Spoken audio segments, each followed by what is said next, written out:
everyone and welcome to my kitchen. So today I thought I would make my very own hot cross buns. They are really easy to make, and since we've now got all this time in our hands, there's never actually been a better time to give it a go. So I have actually got to the stage where I have all my ingredients together and I've made a great dough here, but I'm going to talk you through the various ingredients that you'll need to make your hot cross buns.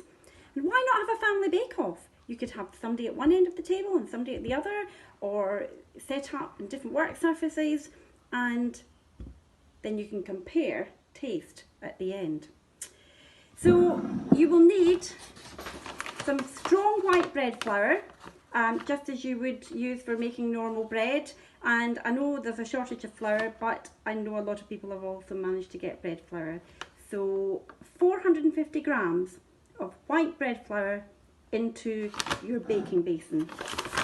And to that we're going to add some yeast, and if you have sachets then it's about 14 grams, which will probably be about 2 sachets of yeast, or if you do have a pot then measure it out. About 14 grams should be absolutely fine.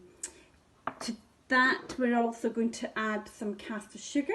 So I've measured out about 50 grams of caster sugar to add to your mixture and mix it in. A pinch of salt, probably about half a teaspoon, not too much, don't want a lot of salt, but we do want some.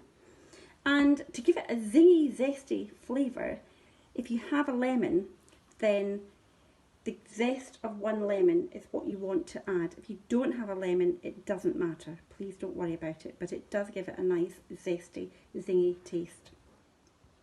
So those are our main dry ingredients. We also need to add some mixed spice. So about a teaspoon of mixed spice.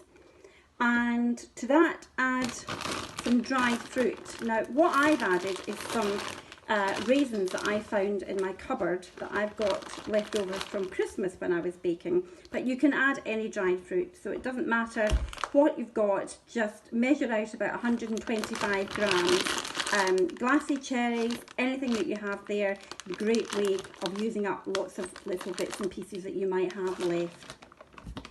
So then we want to get on to our wet ingredients.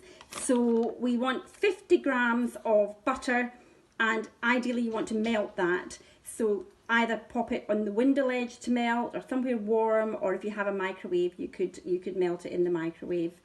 And we also want 1 egg, which I would beat up in a little cup or a bowl first of all, and make a well in your mixture and add both the melted butter and your egg. Then bring it all together with a wooden spoon, and what you'll have is a mixture that's sort of yellowy and resembles sort of breadcrumbs. Really mix it together, and then we can add our water. So you don't want cold water, you want tepid water, about 200 millilitres of water. And you can use your wooden spoon to mix it together. You can even use your hands, or if you have a bread paddle, I use a bread paddle, but anything will do. In fact, it's fun to get your hands in there, and I often say it's a bit like Play-Doh. Great fun, only better, because you can actually eat this at the end of it. So once you've mixed it all together, you will bring it out onto a floured baking surface, and we're going to knead. And we want to make sure we're stretching it, so we're pushing, pulling, stretching, turning, and as I say, it's like Play-Doh. Absolutely great fun. The kids will love it. And roll it around your surface to make sure you're not losing any of your fruit, and you can catch any stray raisins or currants or whatever you're using, and make sure you're kneading them together. Now we don't want to over knead because they become quite dense, but I would say do this for about 5 minutes, and after which you pop it back into your baking bowl. Then we will cover it with a tea towel and place it somewhere warm. The kitchen window ledge is perfect, windowsill, and leave it for about an hour. Not any longer, but about an hour, until it's doubled in size. Hi again everybody. Now back to our hot cross buns. When your dough has doubled in size, like mine has, we want to take it out of the baking bowl. It comes out very easily. And we're going to knock it back, sort of punch the air out of it. So So more good fun and more kneading. We don't have to do this for any length of time. We just want to give it a bit of a knead. Oh, some escaped fruit, so get that back in there. And we are now ready to put our buns onto a baking tray, which you can line with greaseproof paper or silicone paper, or as long as it's greaseproof, they won't stick. So get your mixture, and we're going to make our hot cross buns into balls.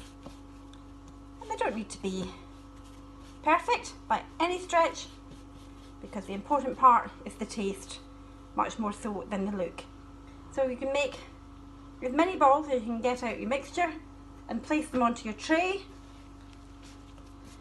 Not right next to one another, because we don't want them to stick.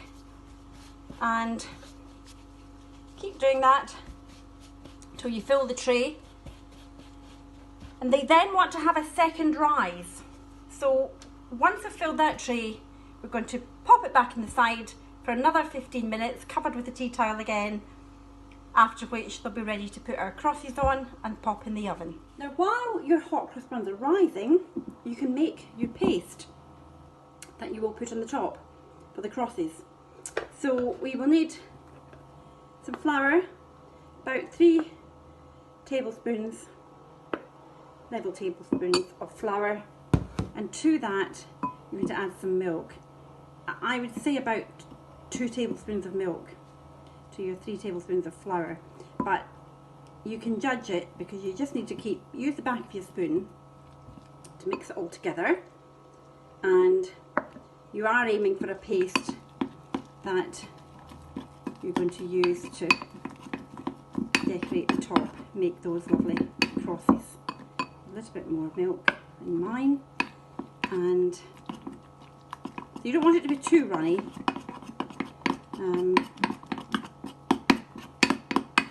I'll show you the consistency of mine. It's about a dropping consistency. And if you do have a piping bag, then you can pipe the crosses onto the top of your scones. But if you don't have a piping bag, then when we do it with the children at work, we just use a teaspoon to make the crosses. And if you keep using the back of your spoon, you can make sure it's nice and smooth. Get rid of any little bubbles or globules of flour. Here we go, ready to use. So hi everyone, now that your hot cross buns have risen again after about 15 minutes, it's time to put the crosses on top. And you don't need to worry if you don't have a piping bag to do this. All I've done is use a knife and almost painted them on, which is perfectly adequate. And if you want, you can glaze the tops with a little bit of sugar and milk mixed together, about 1 tablespoon of sugar to 2 tablespoons of milk, and then they're ready to pop in the oven and bake at about 200 degrees centigrade for 20 minutes.